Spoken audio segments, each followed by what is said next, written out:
Hello' everyone নমস্কাৰ ফৰচাৰ্ছ BSD Assam চেনেললৈ মই দিব্য গগৈ আপোনালোকক সকলোকে স্বাগতম জনাইছোঁ। আজি ডিছকাছ কৰিম ট্ৰাষ্ট ৱালেটত আপুনি ফৰচাৰ্ছ একাউণ্ট কিদৰে ক্ৰিয়েট কৰিব। আপুনি প্ৰথমতে কি কৰিব লাগিব, আপোনাৰ ইয়াত BUSD and BNB network fees BNB 2.3 বা BUSD আপুনি ইয়াতে ফাৰ্ষ্ট টাইম এড কৰি ল'ব লাগিব। আপুনি দেখা পাইছে স্ক্ৰীনত 12.99 মানে মিনিমাম ধৰক আপোনাৰ $13 হ'লে আপুনি ট্ৰাষ্ট ৱালেটটো ক্ৰিয়েট কৰিব পাৰিব।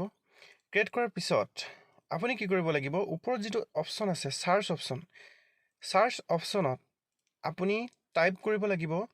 তাত আপুনি এনেধৰণে টাইপ কৰিব, ৱেবছাইটটো ফৰচেছৰ ৱেবছাইটটো মই কৈ দিছোঁ, forces.io আপোনাৰ ফুল ফৰ্ম FORSAGE.io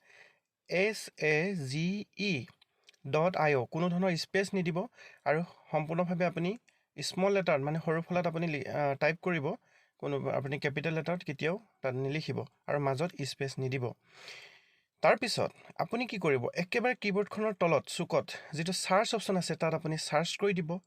চাৰ্চ কৰাৰ লগে লগে আপুনি দেখা পাইছে যে ইয়াত চাইন ইন এণ্ড ৰেজিষ্ট্ৰেশ্যন, কিন্তু আমি যিহেতু ৰেজিষ্ট্ৰেশ্যন কৰিম তো আপুনি ৰেজিষ্ট্ৰেশ্যন অপশ্যনত ক্লিক কৰিব লাগিব। তাৰপিছত ৰেজিষ্ট্ৰেশ্যন BUSDত আপুনি ক্লিক কৰিব লাগিব।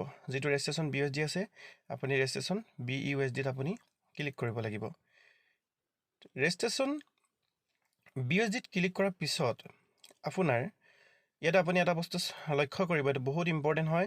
ইয়ৰ আপলাইন 1 ৰেজিষ্ট্ৰেশ্যন ইন ফৰচেছ BUSD এক বুলি যে দেখা পাইছে আপোনালোকে, ইয়ৰ আপলাইন 1 আপুনি 1টো কাটি দিব। আপুনি যদি 1টো নকটাকৈ আপুনি যদি একাউণ্ট ক্ৰিয়েট কৰে আপোনাৰ ID 1ৰ লগত লাগি যাব।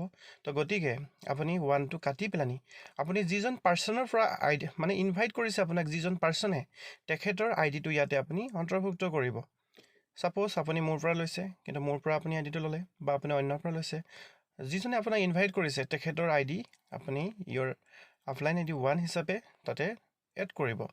যেনেধৰণে এইটো কাটি দিয়া হৈছে 1, আপুনি 1টো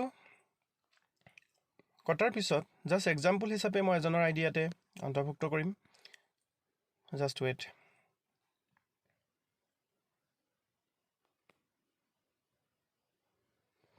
One six eight five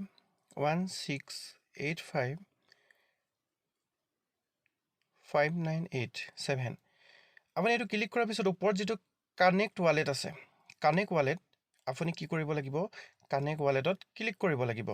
connect ৱালেটত ক্লিক কৰাৰ পিছত আপুনি যদি ট্ৰাষ্ট ৱালেট ব্যৱহাৰ কৰি আছে ট্ৰাষ্ট ৱালেট, টোকেন পকেট যদি ব্যৱহাৰ কৰি আছে টোকেন পকেট, আমি যিহেতু ট্ৰাষ্ট ৱালেট ব্যৱহাৰ কৰিছোঁ আপুনি ট্ৰাষ্ট ৱালেট অপশ্যনত ক্লিক কৰিব লাগিব। তাৰপিছত আপুনি তলত দেখা পাইছে স্ক্ৰীনত কানেক্ট অপশ্যনটো, আপুনি কানেক্টত ক্লিক কৰি দিলে। কানেক্টত ক্লিক কৰাৰ পিছত আমি যিহেতু ট্ৰাষ্ট ৱালেটত BNB জমা কৰি কামখিনি কৰিছোঁ, আপুনি ইয়াত দুটা অপশ্যন থাকিব। যদি আপোনাৰ হাতত BUSD থাকে এপ্ৰুভ BUSD কৰিব লাগে। আমাৰ যিহেতু BNB আছে, আমি ৰেজিষ্টাৰ 0.020 BNB আমি তাতে আমি ক্লিক কৰিছোঁ। তাৰপিছত কি কৰিব লাগিব, তলত এপ্ৰুভ যিটো অপশ্যন আছে আপুনি এপ্ৰুভত ক্লিক কৰি দিব লাগিব। আৰু আপোনাৰ যিটো একাউণ্টটো ক্ৰিয়েট কৰাৰ সময়ত যিটো পাছৱৰ্ড ব্যৱহাৰ কৰিছিলে আপুনি সেই পাছৱৰ্ডটো টাইপ কৰাৰ পিছত আপোনাৰ এনেধৰণে স্ক্ৰীনত আহি যাব। এইধৰণে স্ক্ৰীনত আহি যাব। আপুনি প্ৰগ্ৰেম X3 X4 তাৰ মাজতে আপোনাৰ যিহেতু ব্লকচেইন টেকন'লজি আছেনে নাই এই প্ৰজেক্টটোত তাত শ্ব' কৰিছে ব্লকচেইন ট্ৰানজেকশ্যন, তাৰ তলতে এটা অপশ্যন আছে লগ in two your account. Log in two ইয়ৰ একাউণ্টত আপুনি ক্লিক কৰিব লাগিব। এয়া চাওক ID জেনেৰেট হৈ গুচি গ'ল। চাইনিং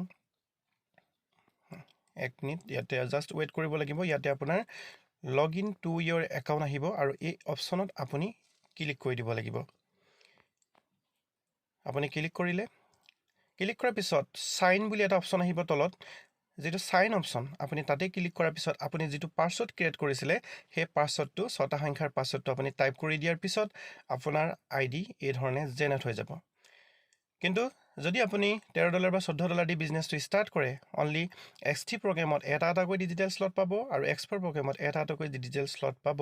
আপোনাৰ নামটো ভৰাবৰ কাৰণে ইয়াত আপুনি IDটোৰ ছাইডত যিটো ছেটিং অপশ্যন আছে তাত গৈ পেলাই আপোনাৰ ইয়ৰ নিক নেম মানে আপোনাৰ নিক নেমটো শ্বৰ্টকৈ আপুনি ইয়াতে আপডেট কৰি দিব পাৰে। এই ধৰণে আপুনি আপডেট কৰি দিব পাৰে। একেবাৰে তলত আপোনাৰ ছেভ চেঞ্জেছ বুলি এটা অপশ্যন আছে। ছেভ চেঞ্জেছ বুলি এটা অপশ্যন আছে, আপুনি সেই অপশ্যনত গৈ ক্লিক কৰি দিয়াৰ লগে লগে আপোনাৰ নামটো এড হৈ যাব। তেতিয়া আপোনাৰ নামটো বেলেগ এটা ছিষ্টেমতো চাব পৰা যাব, যিহেতু কাৰ ID কনফাৰ্মেশ্যন কৰিব পৰা যাব। তো সেই ধৰণে আপুনি এই ফ'ৰ্চেছ প্লেটফৰ্মৰ মাধ্যমেৰে আপুনি ভাল এটা হিউজ এমাউণ্ট ইনকাম কৰিব পাৰে একাউণ্ট ক্ৰিয়েট কৰি। তাৰপিছত ওপৰত যিটো সমান চিন আছে, সমান চিনটোত আপুনি ইকুৱেল চিনটোত আপুনি ক্লিক কৰি দিলে, ক্লিক কৰাৰ পিছত আপুনি ইয়াতে ক্লিক কৰিলে, ক্লিক কৰাৰ পিছত ডাছবৰ্ডত যেতিয়া ক্লিক কৰি দিব, ডাছবৰ্ডত ক্লিক কৰাৰ লগে লগে আপোনাৰ আইডিটো ইয়াতে শ্ব' হৈ যাব।